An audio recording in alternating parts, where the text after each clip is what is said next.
మరి మాతోనే వండుకుంటూ మాతోనే మమేకం అయినట్టుగా చెప్తూ మరి విలేకరి గారు తనదైన స్టైల్లో తను మాట్లాడియడంతో మరి సిరిసిల్లలో పద్మశాలు ఇంకా ఏమేమి వ్యాపారం చేస్తున్నారు చెప్పు అని తనతో అడుగుతూ కూరగాయలు అమ్ముతారు, పాపడాలు అమ్ముతారు, నిరోధులు అమ్ముతారు, ఇంకా ఏమేమో అమ్మాలి, రాజకీయంగా ఇదే విధంగా ఒక్కొక్కరిని నరుకుంటూ పోవాలి, అదే రాజకీయము అని చెప్పి అనడము చాలా విడ్డూరంగా ఉంది.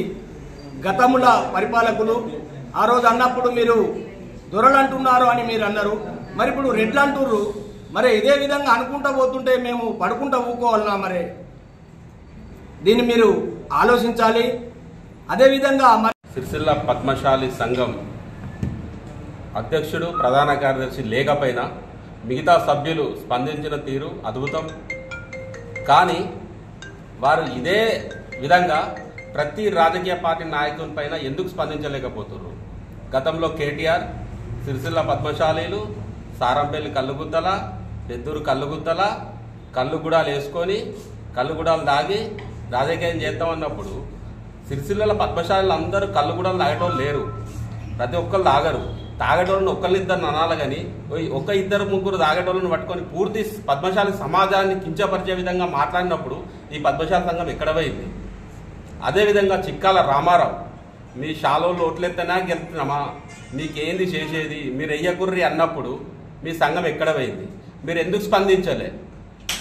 ఇవాళ కేకే మహేందర్ రెడ్డి సాంచలు బంద్ పడ్డాయి, వాళ్ళకి వ్యాపారాలు లేవు, అమ్ముకుంటుర్రు, చాలా పాపడాలు అమ్ముతుండా, నీరోజులు అమ్ముతుండా అని ఒక మాట అనగానే ఇంతగానో లేచిర్రు కదా.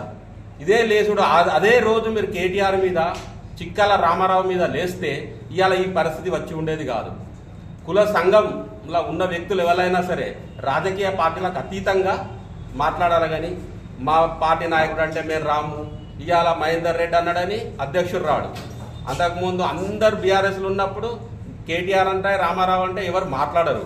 ఇవాళ వేరే పార్టీకి సంబంధించిన వ్యక్తి మాట్లాడితే ఇది కరెక్ట్ కాదు. అసలు మీరు కుల సంఘాన్ని బలోపేతం చేయాలని మీలో ఎవరికన్నా కులం మీద అభిమానం ఉంటే ఫస్ట్ రాజకీయ పార్టీలకు రాజీనామా చేసి కుల సంఘంలో ఉండుర్రి, లేకపోతే కుల సంఘం నుంచి తప్పుకొని రాజకీయం చెయ్యర్రి. కానీ కులాన్ని అడ్డం పెట్టుకొని రాజకీయం చేస్తా అంటే పద్మశాలీలుగా మేము ఒప్పుకునేది లేదు అని ఈ సందర్భంగా మేము తెలియజేస్తున్నాం. మరొక విషయం ఏంటంటే ఈయన చీరలు లబ్ధి పొందిర్రు అని మాట్లాడారు. 5-6 సంవత్సరాల నుంచి దొబ్బి తిన్నారు అంటుర్రు.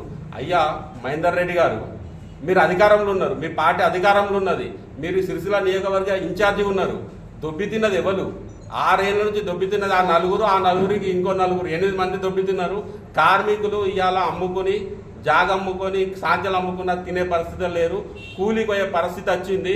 మీరు చిన్న చితగా వ్యాపారులు బాకీలు తెచ్చి చీరలు నేసి గవర్నమెంట్ అప్పేపి అప్పులు మిత్తిలు కట్టలేక పరిస్థితులు ఉన్నారు. ఆ 4-8 మంది మీద మీరు ఎంక్వైరీ అయ్యిర్రి, అధికారంలో ఉన్నారు. ఎంక్వైరీ చేసి వాళ్ళ చిన్న వ్యాపారులకు డబ్బులు ఇప్పిర్రి. ఇది పద్ధతి. కానీ మీరు చీరలతోని దొబ్బి తిన్నారు, బాగా సంపాదించుకున్నారు. 8 మంది సంపాదించుకున్నారు కావచ్చా? 8 మంది మీద ఎంక్వైరీ అయ్యిర్రి, మంత్రి మీద ఎంక్వైరీ అయ్యిర్రి. బతుకమ్మ చీర